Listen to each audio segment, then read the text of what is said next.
할렐루야. 우리 마음과 뜻과 정성을 다해서 이 시간 거룩하신 하나님께 예배드리겠습니다. 다 같이 기도하겠습니다.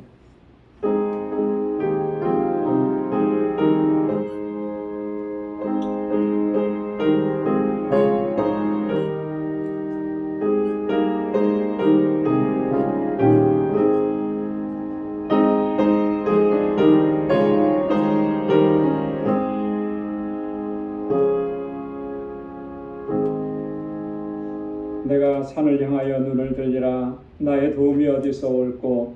나의 도움이 천지를 지으신 여호와에게서로다. 여호와는 너를 지키시는 자라. 여호와께서 내 우편에서 내 그늘이 되시나니 낮에 해가 너를 상치 아니하며 밤에 달도 너를 해치 아니하리로다. 여호와께서 너를 지켜 모든 환난을 면케 하시며 또 내 영혼을 지키시리로다. 여호와께서 너의 출입을 지금부터 영원까지 지키시리로다. 아멘. 은혜가 풍성하시고 자비로우신 아버지 하나님, 성의로 지난 3일도 은혜 가운데 저희들을 지켜주시고 이 저녁에 다시 불러주셔서 여호와 하나님을 경배하고 찬양하며 예배케 하시니 감사합니다. 언제나 주님을 향해서 예배하고 찬양할 때마다 우리 온 마음과 뜻과 정성을 다할 수 있도록 우리 주 성령께서 인도하여 주옵소서. 비록 우리는 연약하여서 세상 가운데서 지치고 상하고 찢기고 아버지의 뜻대로 순종하지 못하는 불순종의 죄악들이 있습니다. 이 시간 주님 앞에 고백하오니 주의 보혈로 씻어주시고 우리를 다시 정결하고 거룩하게 하여 주옵소서. 이 시간 주의 백성들이 드리는 이 예배를 기뻐 흠양해 주시고 예비하신 주님의 은혜와 평강으로 덧입혀 주옵소서. 예수님의 이름으로 기원하옵나이다. 아멘. 전능하사 천지를 만드신 하나님 아버지를 내가 믿사오며 그 외아들 우리 주 예수 그리스도를 믿사오니 이는 성령으로 잉태하사 동정녀 마리아에게 나시고 본디오 빌라도에게 고난을 받으사 십자가에 못 박혀 죽으시고 장사한 지 사흘 만에 죽은 자 가운데서 다시 살아나시며 하늘에 오르사 전능하신 하나님 우편에 앉아 계시다가 저리로서 산 자와 죽은 자를 심판하러 오시리라. 성령을 믿사오며 거룩한 공예와 성도가 서로 교통하는 것과 죄를 사하여 주시는 것과 몸이 다시 사는 것과 영원히 사는 것을 믿사옵나이다. 아멘. 이 시간 찬양으로 하나님께 영광 돌리겠습니다. 내 평생 사는 동안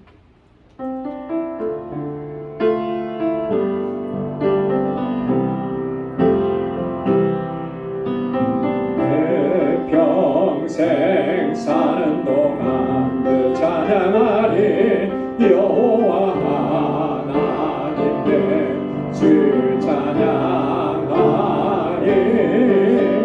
주님을 묵상하니 즐겁도다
주는 나를 건지시니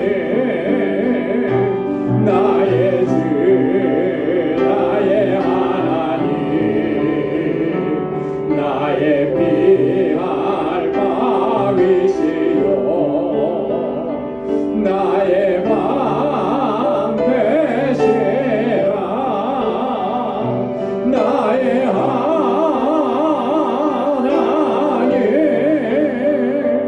나의 하나님 구원의 뿌리시요 나의 산성이라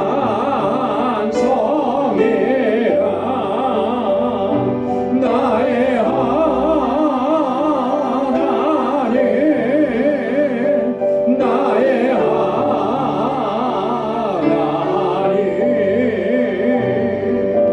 그는 나의 여호와 나의 구세주 나의 생명이신 여호와여 내가 주님을 찬양합니다 주는 나의 사랑이시며 나의 의지시라 주는 나를 이끄시어 주의 길 인도하시며 나의 생의 목자 되시는 내가 따르리라 나의 하나님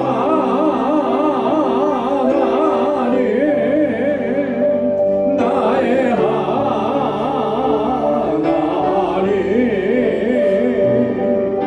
생명의 멸류관으로 내게 세우소서 나의 하나님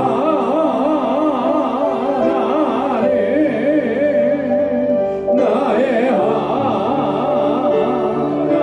하나님 그는 나의 여호와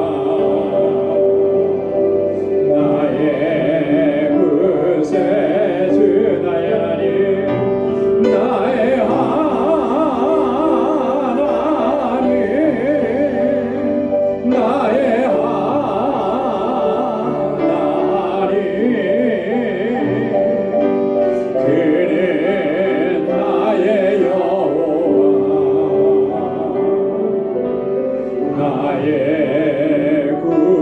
구세주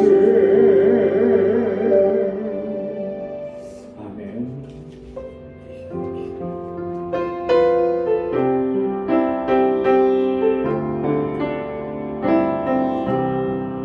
그 크신 하나님의 사랑 말로 다 영영 못하네 저 높고 높은 별을 넘어 이 낮고 낮은 땅 위에 죄범한 영혼 구하려 그 아들 보내사 화목제로 삼으시고 죄 용서하셨네 하나님 크신 사랑에 증량 다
채우지 못하리. 하나님 크신 사랑이 증량다 못하며 영원히 변치 않는 사랑 성도여 찬양하세. 하늘을 두루마리 삼고 바다를 먹물 삼아도 한없는 하나님의 사랑 가기로 갈 수 없겠네.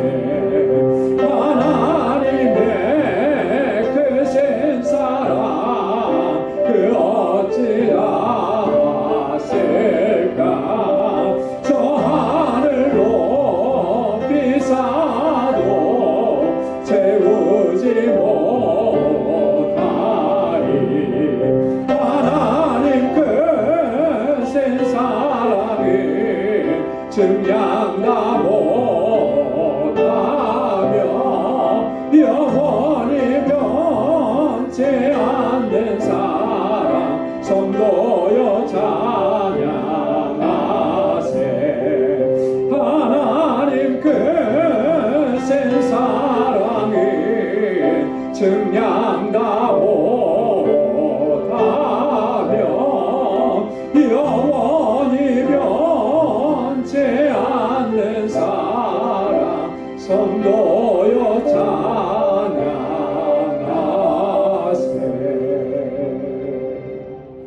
아멘. 하나님의 크신 사랑은 말로 다 형용할 수가 없습니다.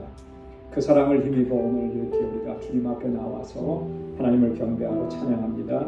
우리 이 시간 다 같이 통성으로 함께 기도하겠습니다. 우리 교회를 위해서 기도해 주시고 우리 교회가 정말 교회에 주신 사명을 잘 감당하는 그런 믿음의 공동체, 사랑의 공동체가 되도록 또 우리 사역자들과 우리 모든 직분자들을 위해서 기도해 주시고 우리 교회 학교와 유스그룹과 EM을 위해서 또 우리 모든 교사들과 우리 전도사님 위해서 함께 기도해 주시고 우리 선교사님들을 위해서 특별히 알라메다 방주교회를 위해서 또 힐과 로레타, 박지만 선교사님, 한여정 선교사님, 장고은 전도사님 우리 이렇게 협력해서 함께 주님의 일을 이루어가게 하셨는데 동역자들을 위해서 기도해 주시고 또 10월에 있을 알라메다 방주교회 방문과 일정을 위해서 함께 기도해 주시기 바랍니다.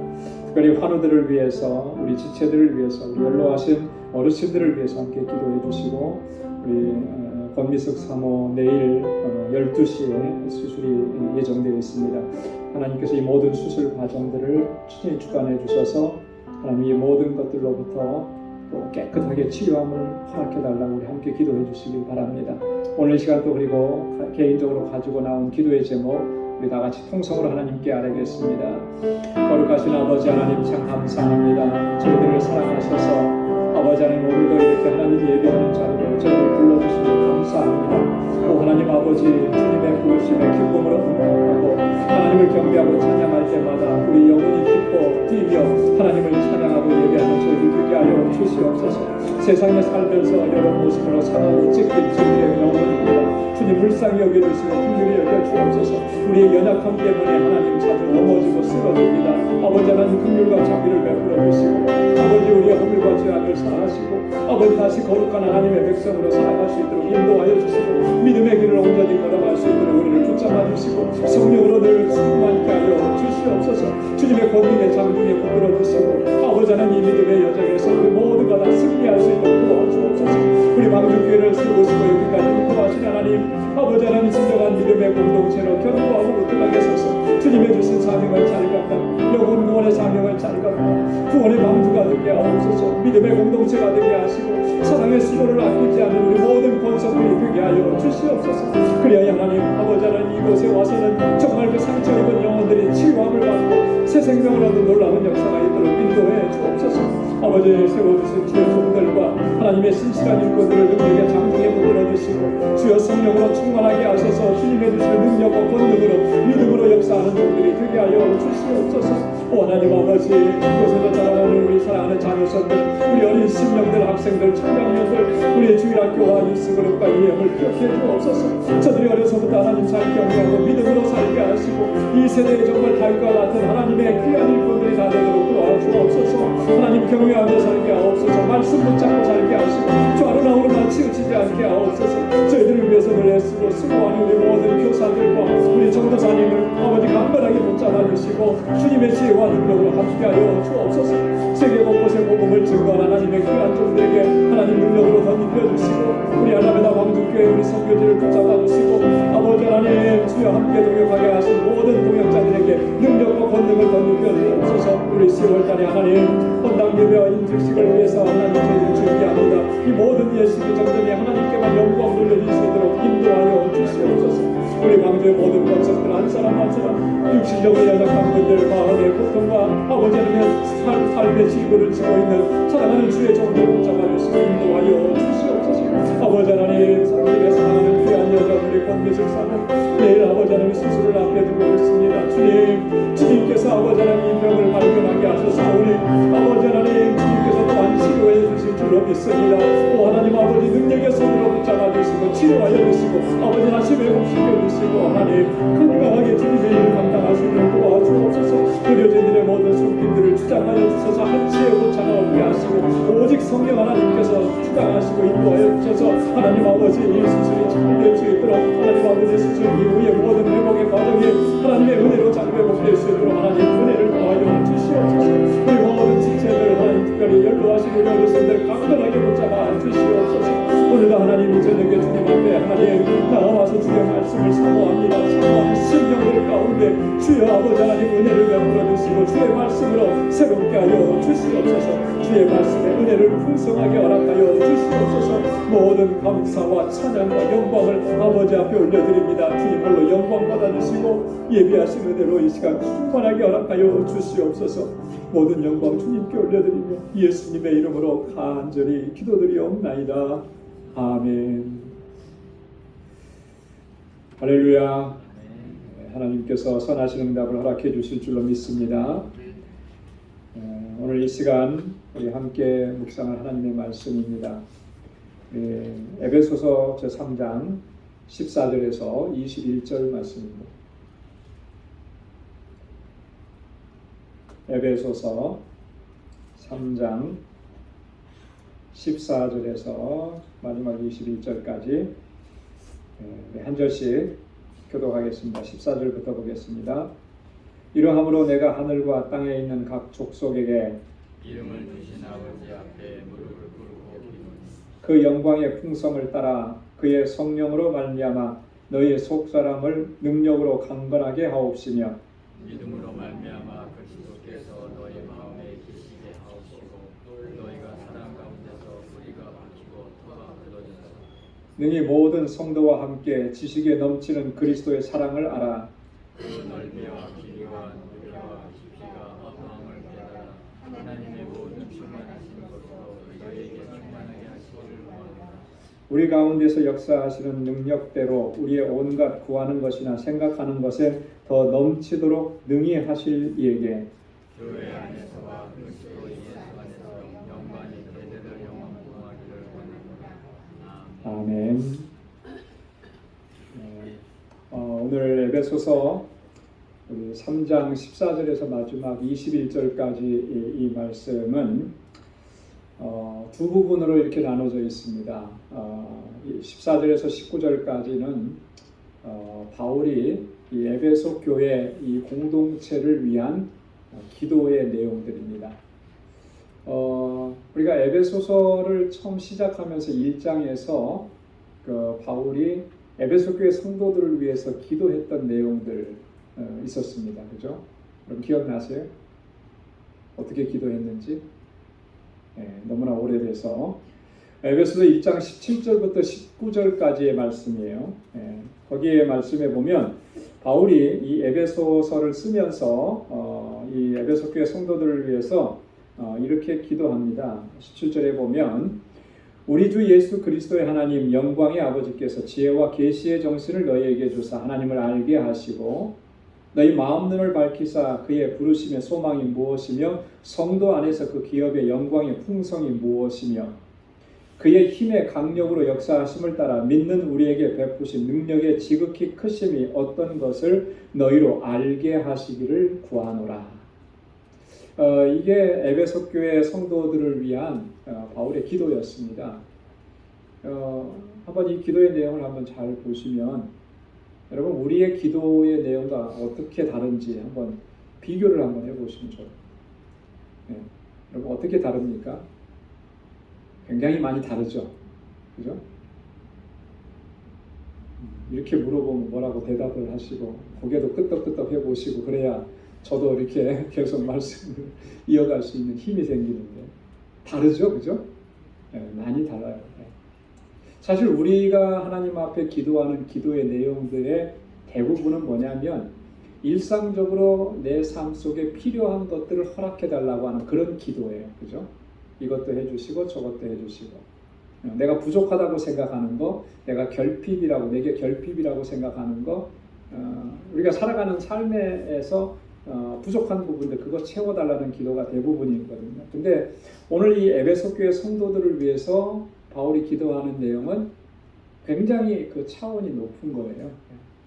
눈에 보이는 현상적인 이런 일들이 아니라 그 가운데서 역사하시는 하나님의 역사, 그것을 볼 수 있고 깨달을 수 있는 그런 지혜를 허락해달라는 거예요. 사실 이게 가장 중요하죠. 여러분 하나님께서 역사하시는 것을 우리가 깨닫고 인지하고 알고 또 확신하게 되면 세상에서 두려울 게 없죠. 걱정할 게 없죠. 사실 우리가 걱정하고 두려워하는 건 뭐냐면 막막하기 때문에 그래요. 모르기 때문에 그런 겁니다. 불확실하기 때문에 그런 거예요. 앞으로 내 앞에 어떤 일이 펼쳐질지 잘 모르고 하나님께서 어떤 일을 행하실지 이게 잘 모르겠고 뭐 이러니까 늘 불안하고 초조하고 그래요. 하나님께서 우리에게 계시의 정신을 주셔서 하나님의 역사하심과 하나님의 위대하심을 깨닫게 하시면 사실 두려울 게 없는 거죠. 염려할 게 없는 거고. 그래서 사실 우리가 하나님 앞에 기도해야 될 것은 뭘 많이 주셔서 내 창고가 가득가득 차서 그거 보면서 편안하고 안정감을 누리고 그걸 위해서 기도해야 할 것이 아니라 정말 하나님께서 나에게 오늘 말씀하신 것처럼 지혜와 계시의 정신을 주셔서 하나님을 바로 알게 해 주십시오. 하나님의 역사하심을 바로 보게 해 주시고 이 모든 것들이 하나님께서 행하신 일이고 선하게 역사하신 일임을 깨닫게 해 주십시오. 우리가 그렇게 기도해야 하는 거죠. 그래서 여러분 오늘부터는 좀 우리가 기도가 좀 바뀌었으면 좋겠어요. 그죠? 지금까지의 기도의 어떤 그 형식과 틀을 벗어나서 정말 하나님 앞에 구해야 할 것을 구할 수 있는 그런 저와 여러분들이 될 수 있기를 소망합니다. 이 에베소 1장 17절에서 19절에 있는 기도 내용하고 사실 오늘 본문에서 14절에서 19절까지 바울이 이제는 이 교회 공동체를 위해서 기도하는 내용이거든요. 이게 서로 다 연결되어 있어요.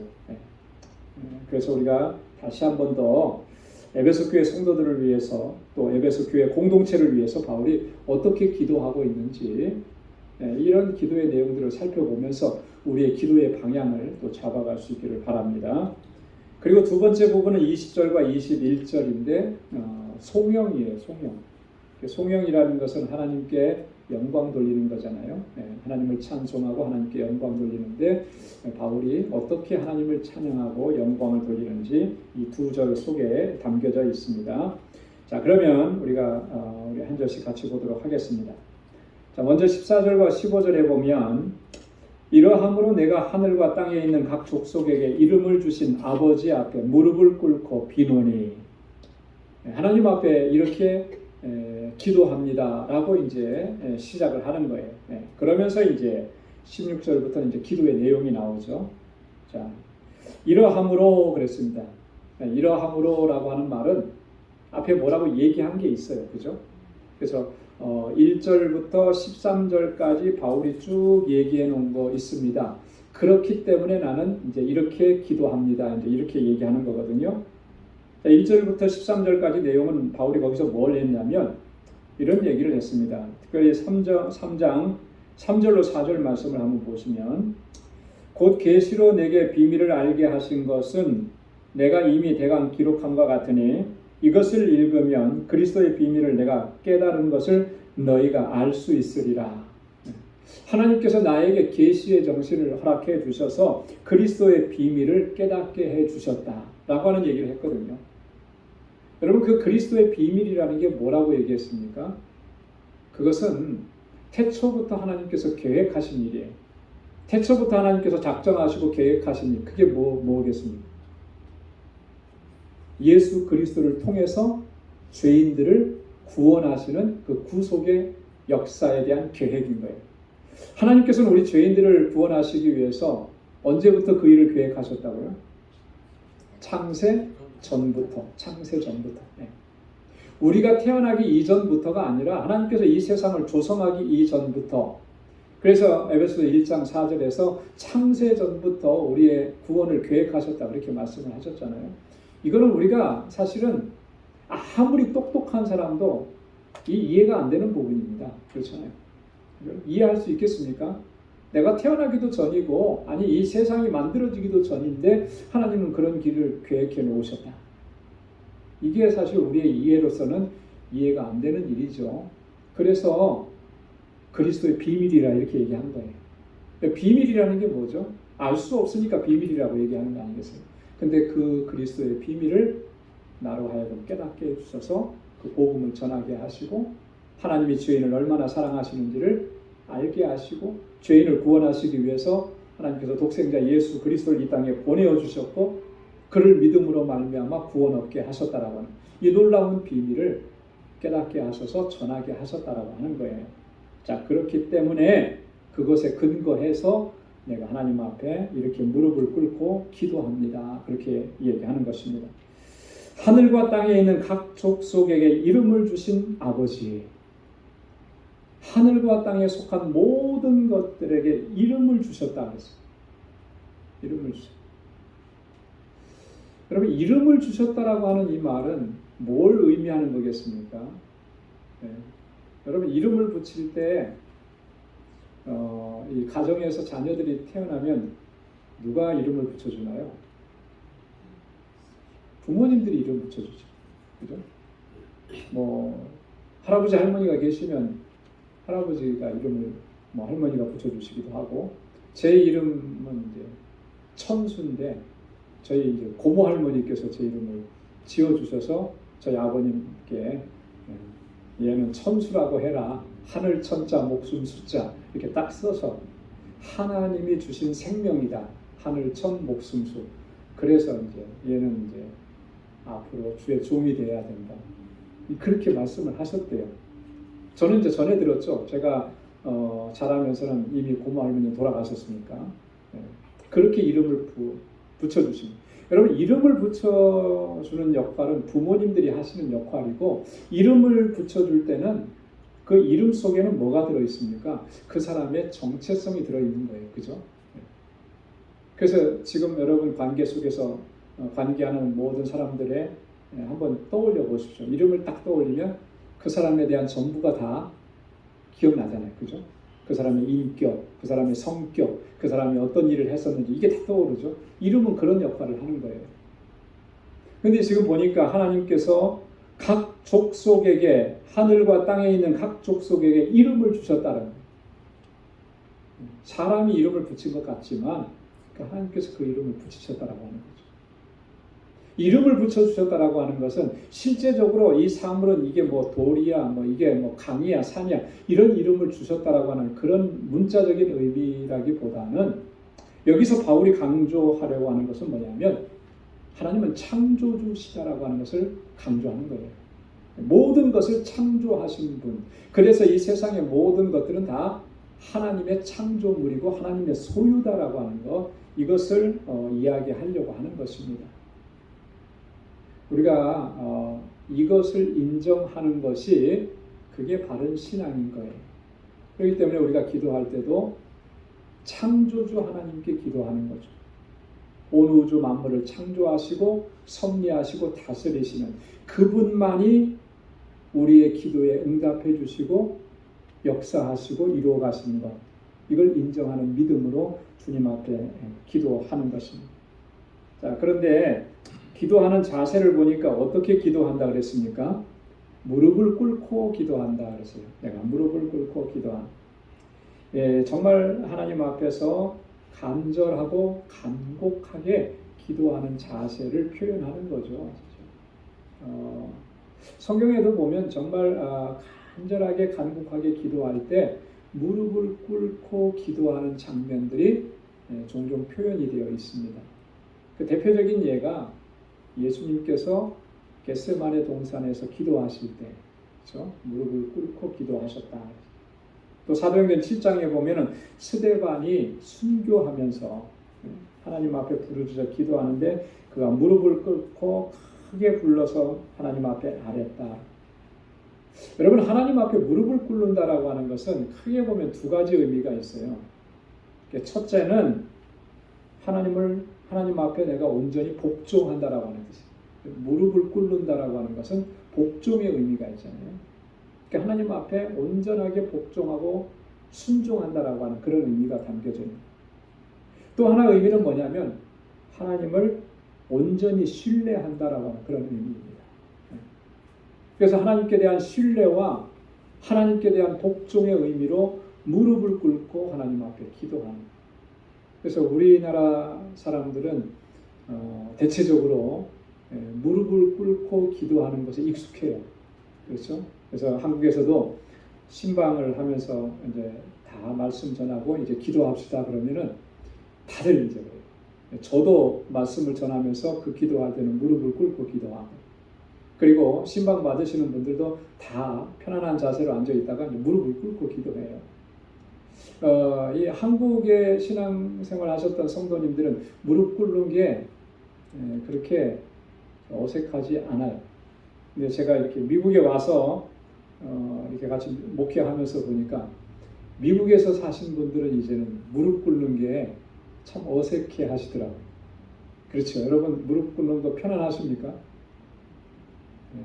신방을 받아도 다 어떻게 받냐면 이제 소파에 앉아서 다 받잖아요.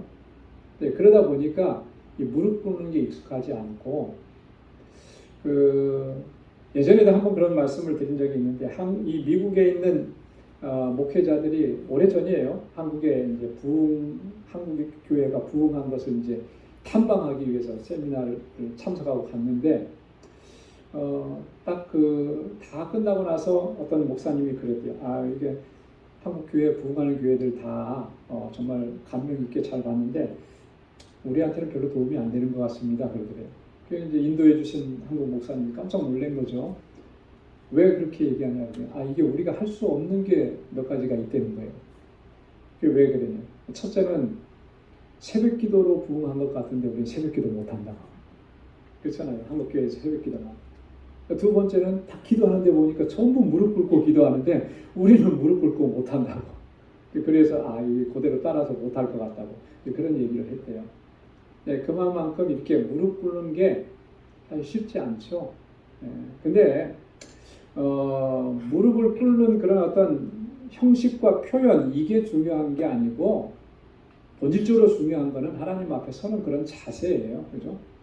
무릎을 꿇는 게 뭘 의미한다 그랬습니까? 하나님을 신뢰하고 하나님께 복종한다라고 하는 의미잖아요. 그러니까 주님 앞에 서서 기도할 때는 항상 이 마음이 있어야 되는 거죠. 그렇게 하나님 앞에 기도해야 하는 것입니다. 그 마음 제세로 하나님 앞에 나아가서 부르짖을 때 하나님께서 그 기도에 응답해 주시고 귀한 역사를 경험하게 될 줄로 믿습니다. 자, 바울이 여기서 에베소 교회 공동체를 위해서 기도하는 그 기도의 내용은 크게 네 가지를 놓고 기도합니다. 자, 첫 번째는 16절 말씀에 보면 그 영광의 풍성을 따라 그의 성령으로 말미암아 너희 속사람을 능력으로 강건하게 하옵시며. 한번 따라서 해보십시오. 너희 속사람을 능력으로 강건하게 하옵시며. 할렐루야. 너희 속사람을 강건하게 해달라. 하나님의 능력으로 강건하게 해달라. 요즘은 사실 그 건강에 대해서 사람들이 많이 신경을 씁니다. 그죠? 그래서 건강하려고 운동도 많이 하고, 저도 이제 매일매일 운동하고 그렇게 해요. 그래서 어떤 분이 그런 얘기 하시더라고요. 이렇게 대학 교수로 은퇴하신 분이신데, 이분이 그런 얘기를 해요. 70이 훨씬 넘으셨죠? 근데 그분이 이렇게 상체를 탈의했는데 젊은 사람 같아요, 보니. 여기 이제 그 근육이 이제 있고 여기에 왕자가 새겨지고. 근데 이분이 이제 육체적으로 건강을 위해서 운동하는 것도 좋지만 정신적으로 건강을 위해서 자기는 이 언어, 외국어를 배우기를 시작을 했대요. 물론 대학 교수님이고 하니까 똑똑하고 뭐 잘하니까 그런 것도 생각을 했겠죠. 그러면서 이제 이 언어를 외국어를 배우는 것의 유익함 이제 몇 가지를 쭉 얘기하다가 5번째 마지막으로 뭐라고 하냐면 외국어를 배우면 치매를 예방할 수 있습니다. 그렇게 얘기를 하더라고요. 치매도 예방이 된대요. 그러면서 이 정신 건강을 위해서 그렇게 최선을 다한다. 이렇게 얘기를 하는데요. 요즘 그래요. 육체적으로 정신적으로 건강하기 위해서 참 사람들이 많이 노력을 합니다. 근데 정말 더 중요한 건 뭐예요? 영적으로 건강해지는 거예요. 영적으로. 아무리 육체적으로 정신적으로 건강해져도 영적으로 약해지면 다 망하는 거예요. 그죠? 쓰러지면은 어떻게 되겠습니까? 영적으로.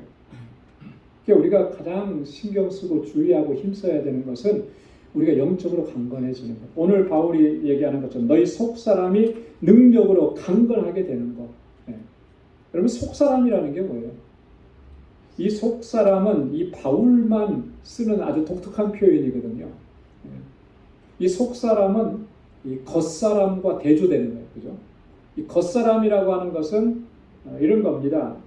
이 타락한 본성을 지니고 살아가는 존재가 겉사람. 그러니까 자연인으로 태어나서 구원받지 못한 상태로 살아가는 존재가 겉사람이에요.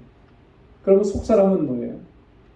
예수 그리스도로 말미암아 구원함을 얻고 거듭나고 새 생명을 얻은 삶을 속사람의 삶이라 이렇게 얘기하는 거죠.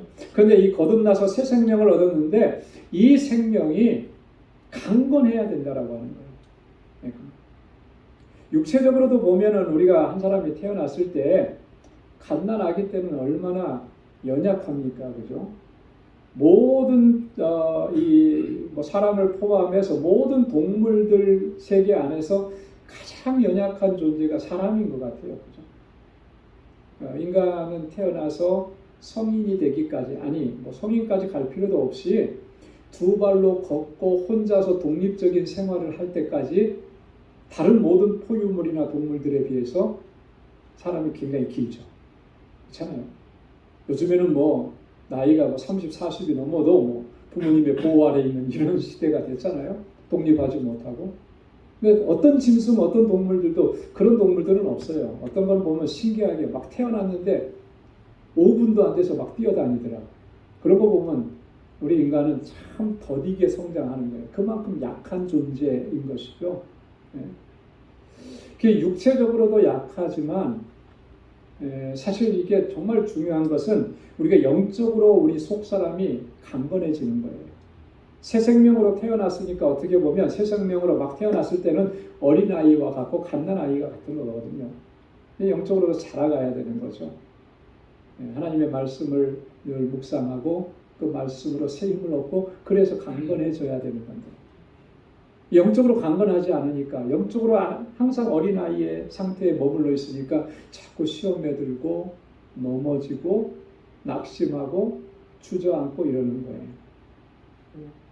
신앙생활 오래 한 것이 그 성장을 보장해 주지는 못해요. 그죠? 정말 내가 말씀을 사모하고 말씀을 묵상하고 그 말씀대로 살아가려고 몸부림치고 주님 앞에 엎드리면서 그래야 그 영혼이 강건해지는 거거든요. 근데 저절로 강건해지지 않아요. 어린아이들 보십시오. 딱 보면 딱 표시가 나요. 밥 잘 먹는 아이하고 밥 잘 안 먹는 아이하고는 분명하게 표시가 나죠. 밥 잘 먹는 아이들은 건장합니다. 그래서 어린아이 때 막 이렇게 뚱뚱해지면 걱정하지 말라 그래요. 왜 걱정하지 말라 그럽니까? 다 그거 뭐로 간다고요? 키로 간다고 이제 얘기하잖아요. 그러니까 막 잘 먹는 거. 근데 어려서부터 잘 안 먹고 그러면 튼튼하게 자랄 수가 없는 거죠. 영적 원리도 똑같은 거예요. 여러분, 그래서 우리가 하나님 앞에 나와서 이렇게 예배 드리는 거 가장 중요하죠.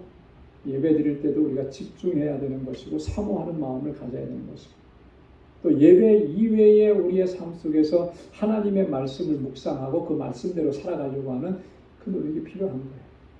지금 사실은 이렇게 너희 속사람을 능력으로 강건하게 해달라고 하는 이 말은 하나님께서 그 능력을 부어달라고 하는 그런 의미도 있지만, 그 이면에는 이 에베소 교회 성도들이 그렇게 하나님의 말씀에 대해서 사모하는 마음을 갖고 주님 앞에 나와서 하나님의 그 능력으로 덧입힘을 입고 강건하게 되기를 원한다라고 하는 그런 의미가 담겨져 있는 것입니다. 우리의 속사람이 강건해지기 위해서 오늘 그 전제되는 것이 하나님의 영광의 풍성을 따라서, 또 그리고 그 성령으로 말미암아 우리의 속사람이 강건해지냐. 하나님의 영광의 풍성함이라고 하는 것은 하나님의 완전하심을 의미하는 거예요. 하나님의 완전하심 안에서 우리가 강건해지는 것이고, 또 성령의 능력으로 말미암아 성령께서 우리 안에서 그 권능으로 역사해 주실 때 그 영혼을 하나님께서 강건하게 또 인도해 주시는, 그렇게 하나님께서 이끌어 달라고 기도하는 것입니다. 여러분, 우리의 기도가 이렇게 바뀌어야 되는 거예요. 그죠? 하나님 이거 해 주셔서 뭐 물질이 어려움이 없게 해 주시고, 이제 그 기도 안 하셔도 돼요, 사실은. 왜 그러냐면 우리의 필요한 거 하나님이 다 알고 계시는 거예요. 그죠? 무엇을 먹을까, 무엇을 마실까, 무엇을 입을까, 이거 다 누가 구하는 거라 그랬어요? 이방인들이 구하는 것이야. 너희는 뭘 구하라 그랬습니까? 너희는 먼저 하나님의 나라와 그 의를 구하라. 이거예요. 근데 우리는 순서가 바뀌었잖아요. 바뀌었어요. 그러니까 순서가 바뀌니까 지금 정작 구하는 것도 얻지 못하고, 또 하나님의 의도 이루지 못하는 이런 연약한 상태에 항상 머물러 있는 거죠. 여러분, 우리의 속사람이 주님의 주시는 능력으로 강건하게 되어서 하나님의 뜻을 온전히 이루어갈 수 있기를 주님의 이름으로 축원합니다. 자, 두 번째 기도하는 것은 뭐냐면 17절 상반절에 보니까 믿음으로 말미암아 그리스도께서 너희 마음에 계시게 하옵시고 그랬습니다. 두 번째 간구는 그리스도께서 너희 마음 가운데 항상 계시게 하옵소서. 여러분, 이 참된 그리스도인들의 표지는 뭐냐면, 우리 그리스도께서 그 심령 가운데 내주에 계시는 것이 참된 그리스도인의 표지예요. 우리가 그리스도 안에 있고 그리스도께서 내 안에 계시고 주님이 내 안에 계신 것, 그래서 주님께서 내 안에서 이끄시고 역사하시고 인도하심을 순종하고 따라가는 삶, 그게 참된 그리스도인. 우리가 그리스도인이라고 하는 이 말 속에 이미 이 의미가 담겨져 있는 거예요. 주님이 우리 안에 거하시는 거예요.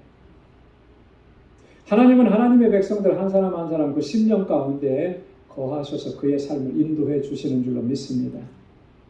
여러분, 그리스도께서 내 주에 계시면 특별한 그런 어떤 특징들이 나타나요.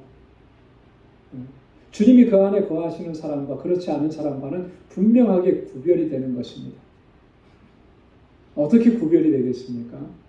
그리스도께서 내 주에 계시는 사람의 특징, 대표적인 특징 세 가지를 얘기하라고 한다면, 첫째는 주님께 대한 완전한 순종으로 나아요. 주님이 내 안에 거하시는 사람은 주님께 대해서 전적으로 순종하는 거예요. 예수님께서 하나님 아버지께 순종하실 때 성경은 뭐라고 기록하셨냐면 죽기까지 순종하셨다고 했어요. 죽기까지. 그러셨잖아요. 십자가에 달려 돌아가셨죠. 그렇게 하시기까지 예수님은 아버지께 순종하신 거예요.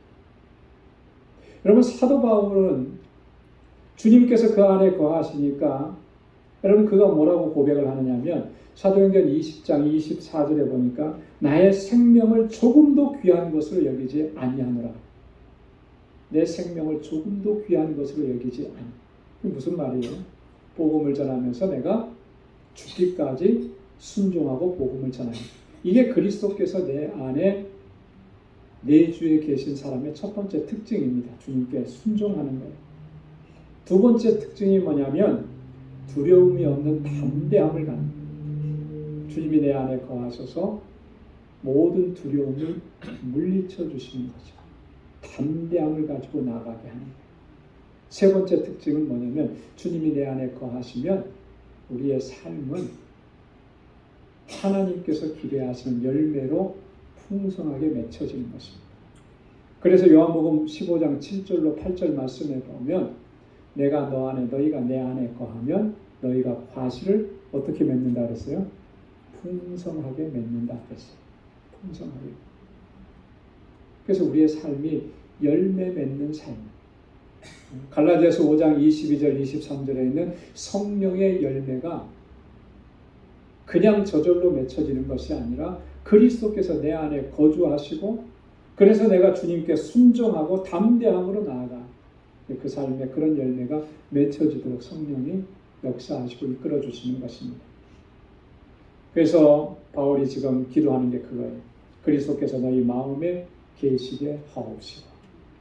여러분 우리가 주님을 모시고 주님이 내 안에 거하심을 우리가 기억하고 그 주님의 뜻에 순종하면서 그렇게 믿음으로 나아갈 수 있기를 소망합니다.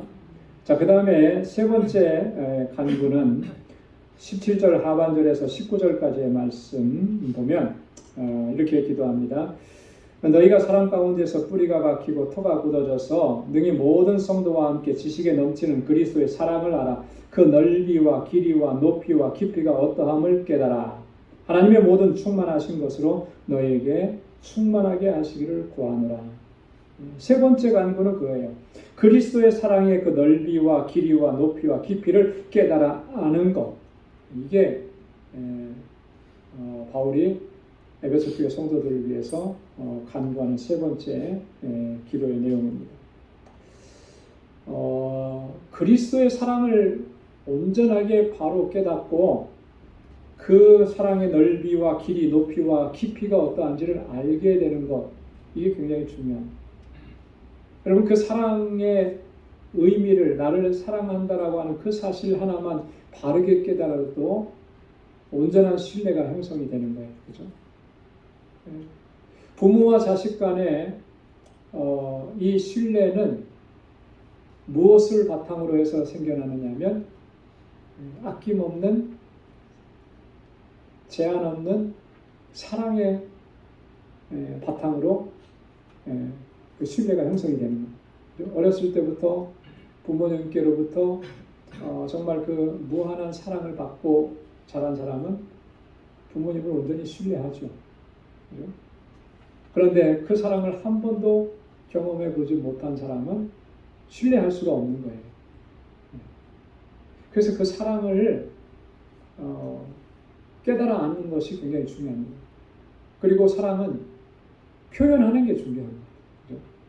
한국 부모님들이 특히 예전에 어르신들은 저희 아버님도 그러셨던 것 같고 저도 뭐 그런 영향을 좀 받는 것 같고 사랑을 표현하는데 굉장히 그 인색하고 어색해요. 그냥 잘 표현 안 하고 뭐 그렇게 하는 거예요. 표현하지 않으면 사실 그 사랑을 참 느끼기가 쉽지 않죠. 표현하는 게 중요하죠. 그리고 그 표현을 통해서 나를 얼마나 사랑하는지를 내가 깨닫고 알게 되는 거 굉장히 중요한 겁니다. 그 사랑의 깊이를 내가 알면 더 견고해지고 더 신뢰하게 되고 흔들리지 않게 돼요. 부모님이 나를 얼마나 사랑하셨는지, 얼마나 그 사랑하시면서 희생하셨는지를 바로 알게 되면 부모님에 대해서 내가 효를 다하고 부모님을 섬기는 일이 그렇게 하라고 해서 되는 게 아니고 저절로 그렇게 하는 거죠. 하나님과 우리와의 관계도 마찬가지예요. 하나님께서는 우리에게 독생자를 아낌없이 내어주시면서 우리를 사랑해 주셨는데 그 사랑의 넓이, 길이, 높이, 깊이를 우리가 정말 바로 깨닫는다면 우리가 주님을 위해서 하는 일들이 뭐가 어렵고 뭐가 힘든 일이 되겠습니까? 그죠? 흔들릴 이유가 없잖아요. 나를 사랑하시는 하나님의 그 사랑이 이처럼 놀라운데 하나님의 그 사랑이 얼마나 정말 넓습니까? 온 우주보다 넓은 게 하나님의 사랑. 우리 인간의 생각으로는 도저히 하나 될 수 없는 것들도 하나 되게 하시는 것이 하나님의 사랑인데 그 사랑을 경험하고 나면 우리가 용서 못할 사람이 어디 있고 이해 못할 사람이 어디 있겠습니까? 죄인들까지도 사랑하시는 그 하나님의 사랑의 그 깊이, 원수까지도 사랑하셨던 그 하나님의 사랑의 깊이를 우리가 깨달으면 이해 못하고 사랑 못할, 용서 못할 사람이 어디 있냐. 그래서 그 사랑을 깨달아 아는 것이 정말 중요한 것입니다. 여러분, 그리스도께서 내 마음 안에 계시기 때문에 우리는 그리스도의 사랑을 깨달아 알게 되는 것이고요. 그리스도의 사랑을 깨닫지 못하면 누구도 사랑할 수가 없습니다. 나를 향하신 그 하나님의 사랑을 내가 깨닫지 못하면 다른 사람을 사랑할 수가 없는 거예요. 왜 우리가 다른 사람을 사랑하는 게 힘듭니까? 사실 우리가 하나님의 사랑을 그만큼 깊이 깨닫지 못했기 때문에 그런 것입니다.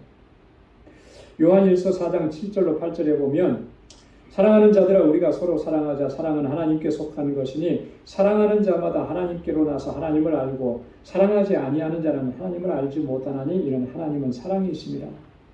지난 주일날 우리 임선승 목사님께서도 말씀 전해주시면서 이 말씀 하셨잖아요. 사랑하지 아니하는 자는 하나님을 알지 못하나니. 하나님의 사랑을 내가 아직 경험해 보지 못하고 깨닫지 못하고 알지 못하기 때문에 사실은 사랑을 못하는 거예요. 그 하나님의 사랑을 정말 바로 깨달으면 하나님께서 나 같은 사람도 사랑해 주시고 하나님의 자녀로 삼아 주셨다는 것이 진정한 그 고백이 되면 누구도 다 사랑할 수가 있게 돼요. 누구도 사랑. 그렇게 되기를 위해서 기도하는 거죠. 지금 그렇게 되기를 기도해요. 여러분, 주님의 하나님의 그 사랑의 넓이, 길이, 높이, 깊이 우리가 바르게 깨닫고 하나님이 얼마나 우리를 사랑해 주셨는지를 경험하고 깨닫고 그리고 그 사랑으로 또 우리와 함께하는 모든 지체들과 이웃들을 사랑하고 섬기면서 살아갈 수 있는 우리 모두가 될 수 있기를 주님의 이름으로 축원합니다. 자, 그 다음에 마지막으로 네 번째 기도의 제목이 뭐냐면 하나님의 모든 충만하신 것으로 너희에게 충만하게 하시기를 구하노라. 그렇게 기도하고 있습니다. 하나님의 모든 충만하심으로 너희들 가운데 충만하게 되기를 원합니다. 여러분, 하나님의 충만이라고 하는 거 이해가 되십니까? 충만이라는 말은 뭐죠? 충만? 가득 차서 넘친다라고 하는 그런 의미잖아요. 하나님께는 부족함이 없죠. 그것이 무엇이 되었든지 간에 다 차고 넘치는 것입니다. 이게 충만인데 저희 조카 이름이 충만이에요. 성은 방씨고 그래서 방충만을 빨리 발음하면 방충망이 돼버려가지고 어렸을 때 많이 놀리고 그러는데 그 충만이라는 이름을 그 여동생의 큰아들인데요. 저희 아버님의 이름을 그렇게 지어주셨어요. 너는 뭐든지 충만해야 된다. 은혜가 충만하고 하나님의 사랑이 충만하고 그랬는데 이제 성이 방씨다 보니까 이제 놀림거리가 됐는데 이름이 너무 생각해 보니까 너무 좋더라고요. 그렇잖아요, 그죠? 충만한 건 차고 넘치는 거잖아요. 자, 하나님의 충만하심이라고 했을 때 그 충만의 의미는 이런 거예요. 하나님의 완전하심이라고. 완전하심. 하나님의 완전하심으로 하나님께서 너희에게 너희를 완전하게 해주시기를 원한다. 이런 기도예요. 하나님의 충만하심으로 너희에게 충만하기를 원한다. 이렇게 하잖아요. 그 하나님의 충만으로 채워주시는 거예요. 그 완전하게 해주시기를 원해요. 사실 우리가 이 땅에 살면서 어떻게 그렇게 될 수 있겠습니까? 완전히. 물론 이 땅에 살면서 우리가 완전해질 수는 없어요. 그러나 하나님께서 우리를 하나님의 자녀로 삼으셔서 궁극적으로 우리를 어디까지 인도하시냐면 그 완전함까지 인도하시는 거예요. 그래서 에베소서 이 뒤에 나옵니다만 4장 13절에 그렇게 바울이 또 자기의 소원을 이야기합니다. 뭐라고 하냐면 우리가 다 하나님의 아들을 믿는 것과 아는 일에 하나가 되어 온전한 사람을 이루어 그리스도의 장성한 분량이 충만한 데까지 이르기를 원하노라. 어디까지 이르기를 원한다 그랬습니까? 그리스도의 장성한 분량이 충만한 데까지. 자, 그 앞에 보면 온전한 사람을 이루어. 이게 바울이 에베소 교회 성도들을 위해서 마음에 품고 기도하는 내용이에요. 하나님께서 우리를 택하셨을 때 그런 은혜 가운데 우리를 이끌어 주시는 거예요. 내가 잘했고 내가 능력이 있고 내가 힘이 있고 그래서 그렇게 되는 것이 아니라 하나님이 완전하신 분이시기 때문에 그 하나님께서 나를 자녀로 하나님의 거룩한 백성으로 삼아주셨기 때문에 그 하나님의 충만하심으로 우리 가운데 채워주셔서 우리로 하여금 충만케 되기를 하나님께서 기대하시는 거죠. 그래서 바울이 너희에게 충만하게 하시기를 구하노라 이렇게 기도합니다. 여러분 그래서 우리가 하나님 앞에 기도할 때 우리도 그렇게 기도해야 돼요. 하나님의 완전하심으로 하나님의 충만하심으로 내게 채워주셔서 그 하나님의 완전하심을 누리며 살게 하시고 하나님의 충만하심 가운데에서 우리가 살아갈 수 있게 하시고 또 주님의 주신 사명을 감당할 수 있도록 은혜 베풀어 주옵소서. 여러분 오늘 이 바울의 기도가 이제부터는 저와 여러분들의 기도 제목이 되고 하나님께서 그렇게 채워주시는 은혜 가운데에서 하나님의 사랑을 더 깊이 경험하고 체험하고 깨닫고 주님의 주시는 은혜로 능력으로 하나님께 영광 돌리며 살아가는 우리 모두가 될 수 있기를 주님의 이름으로 축원합니다. 기도하겠습니다. 거룩하신 아버지 하나님 참 감사합니다. 저희들을 사랑하셔서 이 저녁 주님을 예배하게 하시고 찬양하게 하시고 하나님께 영광 돌릴 수 있도록 인도해 주셔서 감사합니다. 오늘 사도 바울이 에베소 교회 성도들을 위해서 그 공동체를 위해서 하나님 앞에 간구하고 기도했던 내용들을 함께 묵상했습니다. 하나님 우리의 기도가 변화되기를 원합니다. 바꿔지기를 원합니다. 하나님 이 땅에 살면서 내가 좀 더 편안하고 좀 더 안전하고 좀 더 누리며 사는 것들을 지금까지 구해왔다면 이제는 하나님의 영광을 구하게 하시고 하나님의 역사하심을 하나님의 위대하심을 구할 수 있는 저희들이 되게 하여 주옵소서. 우리에게 지혜와 계시의 정신을 허락해 주셔서 하나님을 더 깊이 알게 하시고 하나님께 온전한 순종으로 나아갈 수 있는 우리 방주의 모든 권속들이 되도록 인도하여 주옵소서. 그래서 주님 앞에 온전한 모습으로 서게 하시고 이 땅 가운데 사는 동안에 온전히 믿음으로 승리하는 삶을 살아가는 우리 방주의 권속들이 다 될 수 있도록 은혜 허락하여 주옵소서. 이제는 우리 주 예수 그리스도의 무한하신 은혜와 하나님 아버지의 크고 놀라우신 사랑과 성령의 위로 교통 충만하심의 역사가 하나님의 뜻대로 살아가기로 결단하는 우리 방주의 모든 믿음의 권속들과 저들의 가정과 직장, 생업의 터전 위에 이제로부터 영원까지 함께 하시기를 간절히 축원하옵나이다. 아멘.